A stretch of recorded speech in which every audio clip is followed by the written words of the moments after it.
Welcome to our podcasts, Wise Black Nanas, Life Coaching Between the Dash. Hey, what do you do when it feels like life has thrown you a few too many challenges, knocked you down, in the bed, hard to talk about even with your best friend challenges, and it feels like the challenges are winning? Wouldn't it be nice to hear from your Nana?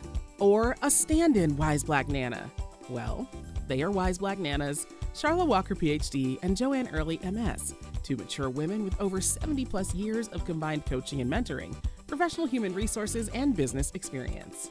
The wonderful news is, these Wise Black Nanas are still living and learning about this amazing life, about resilience and grit, gratitude and appreciation, and the extraordinary power of love and friendships, being positive and supportive, and learning from others.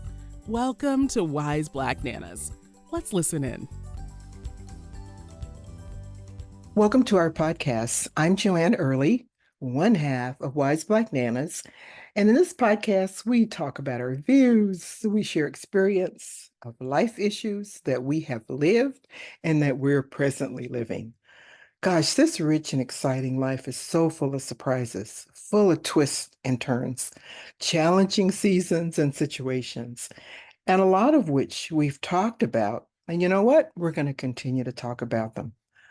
On our last 3 episodes, they involved questions from our listeners that we answered, we thought, from the heart. We tried anyway. We got so many questions that we were able to plan ahead with our recordings. What we did not get as part of the question and answer series was a question that dealt with this issue. Just what do you do when life throws you or us a curveball? And that is exactly what I'm going to be talking about with you on this episode, a curveball. You see, one half of Wise Black Nanas, Dr. Charlotte, is recuperating from a serious medical issue. The recovery is a little slower than planned and anticipated, and she is unable to record and work on the podcast at this time. So, Wise Black Nanas, what do we do? How do we keep going?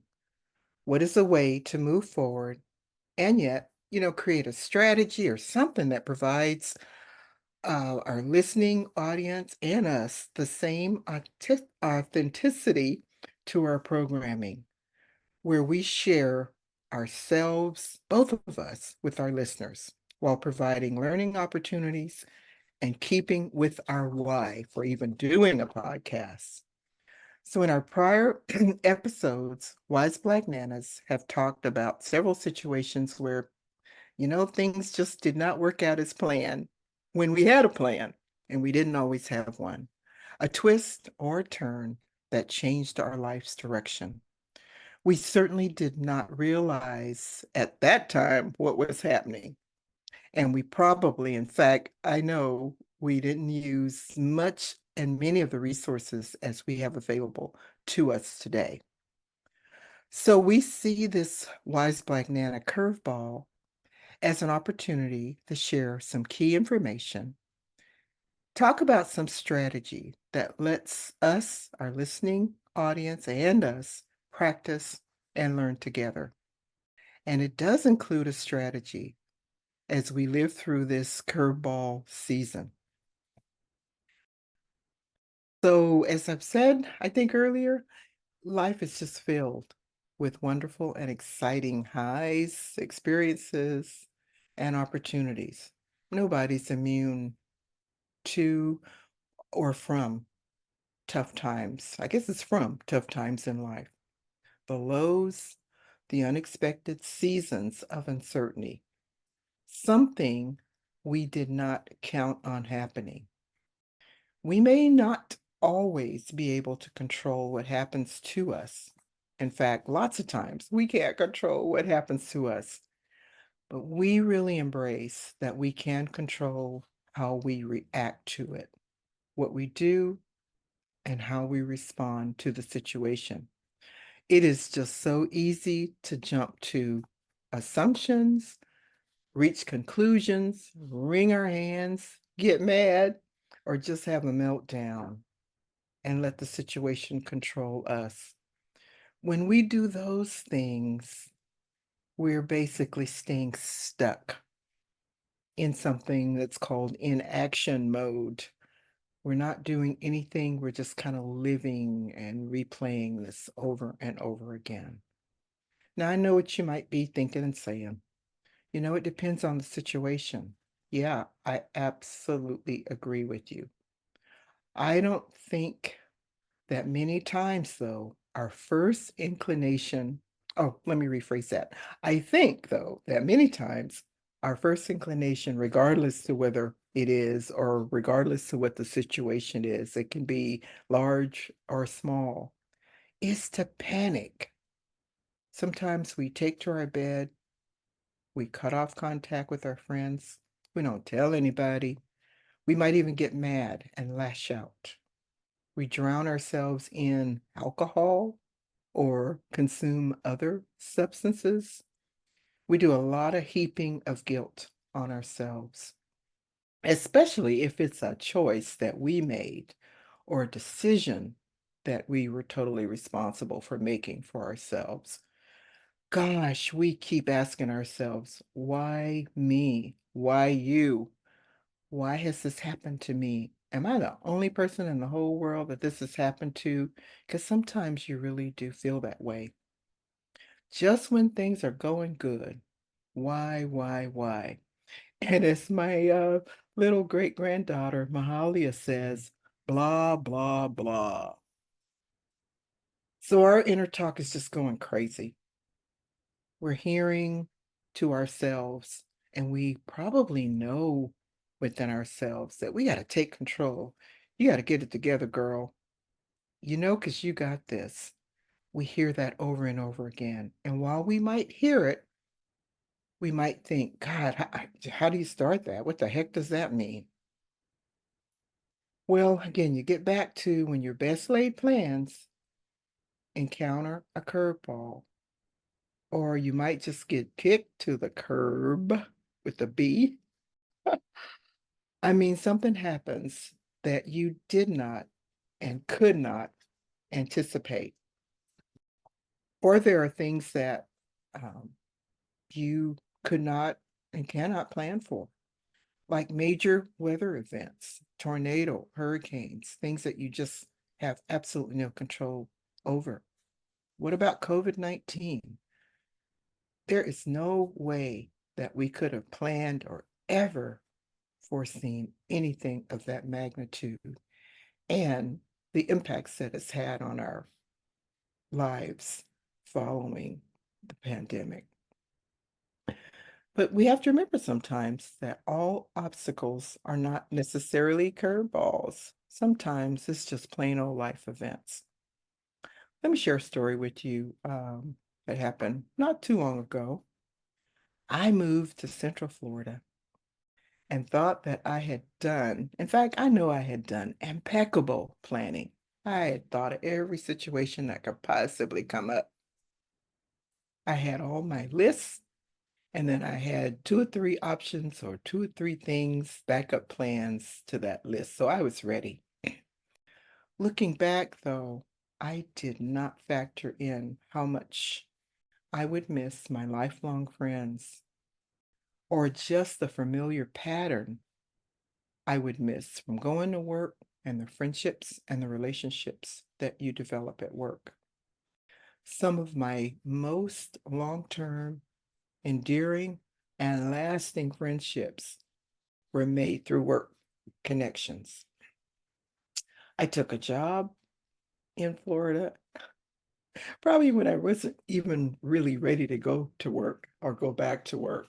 I didn't necessarily need, quote, excuse me, need the money, but I took a job because I wanted to meet people, basically new and make new friends.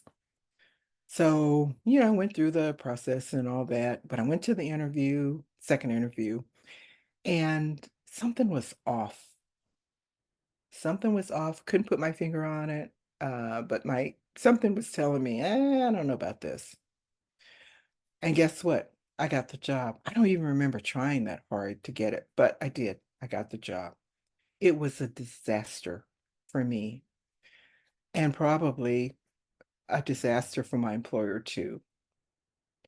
I did not like that job from day one. I didn't like the company. I didn't like what they did. I didn't like their management. And most of all, I didn't even like most of the people I met. And for the first time in my working life, I had made a commitment to an employer and I did not perform well. Yeah, I did the basic job, but I didn't go over and above like I usually do. I kind of half stepped, I was inconsistent, and I just didn't care. I lasted for a little over 90 days, and I'm not even sure how that happened, but I think I did just enough to keep to keep a job. And I really liked my manager. She was one of the two people that I met there that I connected with. And I think she liked me too. And she couldn't figure out just why I wasn't performing better. She sensed that something was off. I was absolutely miserable. So I finally, gave my resignation date, and it was like short. So the parting was not pleasant, but it was long overdue in my eyes. I just couldn't stand it one more day. It was one of the worst work experience I have ever had. I was com I was completely unprepared when I left there because I had not made a backup plan and I was reacting more emotionally than having a strategy or an exit plan. And every other position I ever left, quit, terminated, whatever, I always had a good plan for how to leave and how to leave in the right way. This job, I didn't care so much. I did not allow myself to tap into any of the usual rationale or work advice that I have given others and also that I have used my entire working life. I didn't even tap into my resources or talk it over with friends. Worse, and what made me feel the worst, I think, was that I was following my own advice. So I let the curveball control me, and even more so because this was entirely my doing, decision choice that I had made, it made me feel even worse. And took me a while to recover from that particular situation. Of course, as I look back and kind of reflect on the whole deal, certainly didn't realize it at the time. I am very, very grateful for the two friends, the two people that I became friends with that I did make from that job. And had I never taken it, I would have known them. And if it didn't do anything, it certainly reinforced my own value system of what kind of work satisfied me the most and the type of companies or organizations where I would work. So that's, yeah, it's just kind of one of those things that happen. And again, I lived in panic mode for a few days because I beat myself up over what have I done? How could I do that? How could I felt disloyal, all of those things. So some curveballs, can be, again, all kinds of experiences. Sudden changes of plans. It can be everyday issues like the traffic, the weather, uh, just personal changes, sudden and unexpected, job loss because of layoffs or downsizing or department closed or the company just moving and shutting down, all kind of work-related issues. Financial issues, our spouses or our significant other can make other decisions. We can make other decisions. Long-term relationships or friendships suddenly or unexpectedly end. Debilitating illnesses or death, health failure. Health failure, health issues, I think can be some of the most life-altering, devastating curveballs that, because many times they're right out of the blue, you're not expecting it, or you can't plan for it. And those are the ones I think also many times we feel the most guilt about because we don't pay attention to what our bodies are saying or we don't, if it's a family member or a spouse or significant other, we're not listening or paying attention to, all of the evidence that's there, if there's evidence, because sometimes, let's face it, and I know you've dealt with this too, some health issues come out of the blue, and those are absolutely the ones that we all panic over. So I know you've got some long lists too, but again, this is just to get you thinking about curveballs. I know you get the picture. I know you can see it. So what do you do? How do I start? What do I do after I panic? So here are just some easy to remember, easy to put into play strategies that help get us unstuck, out of panic mode, ways that we can remain encouraged, we can show resilience, we can practice resilience and grace under fire. Well, anyway, something close to that. So let's just start with giving ourselves this, just some advice I've given to myself, and think of it as three simple but key essential things that we can do. Heck, I think initially we just have to stop. We have to put a pause. And by stopping or just putting a pause, we can kind of arrest that panicky feeling. Just thinking, let's pause, let's stop. Depending on what the situation is, you may be able to stop by doing some breathing exercises, some journaling, anything that you use to stop yourself, calm yourself down so that you can think, how do I move forward? Another thing is to assess, do an assessment, think about everything you can possibly think about that it's an impact or impacted the situation. All of those what, why, when, and where questions. Think about those. Get help, get support from friends, from family members, from resources, from Googling, from whatever, wherever you go to get help, get some help. So again, by just thinking generally, what are some things I can do when this has happened and I just don't know where to turn? Start by stopping yourself and just calming yourself down. So just delving a little bit more into what can I do? How? Where do I start? I think the very first thing, again, as I mentioned with calming ourselves down, is to try to get or try to be present. Be present in the moment. That helps you calm down. When you stop listening to all the noise and center yourself, and you center yourself by whatever means, however you do that. But it does filter that noise out, that inner talk, calm that inner voice within us. Utilize, pull up, whatever you do to center yourself so that you can get present. Because without getting present, you won't really be able to take the steps that you need to take to move through this season, to move through whatever the curveball is or was. You won't be able to do that. And what we like to talk about on this program is that we like to talk about taking actions and moving forward. So that's one of the first things that you do, is that you start by taking actions, decisive actions. You do something. And one of those things that you can do is reflection. One of those things that you can do is reflection. You may not think of that as an action, but it truly is an action. Reflection helps keep the panic level low, if not non existent, because it puts you in another place.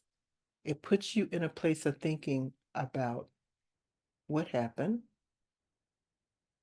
why, You can think positively, even the negative stuff. You can think about it. Think real hard about your strengths and your weaknesses because those are guideposts to helping you move forward. Because you build, you just stand on top of your strengths and you climb and you build toward your weaknesses, or you turn those weaknesses into strengths. Use your own past experiences. Gosh, what's worked well for me? What has not worked very well for me? Use your own rich experiences because everybody's got experiences that's worked well. You might be thinking, oh, I don't know what they are. I don't, all you have to do is reflect back to a time when things were going really well. What was happening? What were you doing? And you've got some strengths in there that you can pull out and build on. While you're reflecting, you want to think about, okay, what are areas for improvement? What are things that I can do to remedy this situation? And if it is something within your control, what can I do to make sure that this does not happen again? Because you want to consider the situations that are adverse, because everything's not going to be positive. You're going to run into some adversity. Don't be afraid to deal with that. Be and continue to be optimistic. Again, thinking positively, looking on the bright side. I know you might think that might be a little naive, but being optimistic has never hurt anybody. Hey, you want to embrace your confidence just by being aware of those strengths, acknowledging those weaknesses, and believing in yourself, believing that you have it within you to succeed. Hey, search out your potential and wave it around. Don't lose sight of that. And you got to face those fears. Facing our own fears. Let's not be afraid to do that. So, another area is taking control by assessing and an assessment of a situation. You want to look at it as fully as you can. And you may not be able to do this quickly because, again, a lot of this depends on the situation. Some curveballs you can quickly reflect, quickly um, uh, assess the situation, and come up with a solution to move forward. Others are more complicated. Others require that you take more time. So don't limit yourself. Don't put a time limit on, well, if I don't have this solved by 5 o'clock today, blah, blah, blah. What are the facts? What are my limitations? What fears am I facing? What remedies do I have for facing those fears? And then, we want to make sure that we end with some kind of problem solving strategy. I want to end with a problem solving strategy or a plan that I can follow. So here's where, you create some type of backup plan, an alternate, some kind of emergency or an exit plan. And thinking back to that job story, I didn't really have any of those things. I was working pure off emotions. I don't want you to do that. I want you to have a backup plan, have an alternate, have an exit strategy. Get help, get support. Don't forget to use your own and use the experiences of others because we human beings learn so much from others. You don't have to do the whole thing by yourself. Remember, you don't have to do it all. Strong Black women, go back, listen to that episode again. We don't have to do it all by ourselves. And it's okay to share an experience that you didn't perform well. And I know during that time, I was very hesitant to share with my friends because no one knew me as someone that wasn't always a high performer. So I kept that to myself. I don't want you to do that. I want you to share, open up, talk with your friends, get some help. Celebrate any movement. Acknowledge every step forward. Don't be afraid to look at where you've come from. Because you know what? Every small step is a step, and it's a step forward. And if it's a step forward, it's certainly in the right direction. And sometimes it's a step back.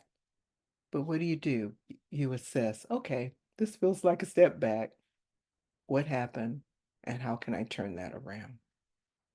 Oh, and my gosh, don't forget to be grateful.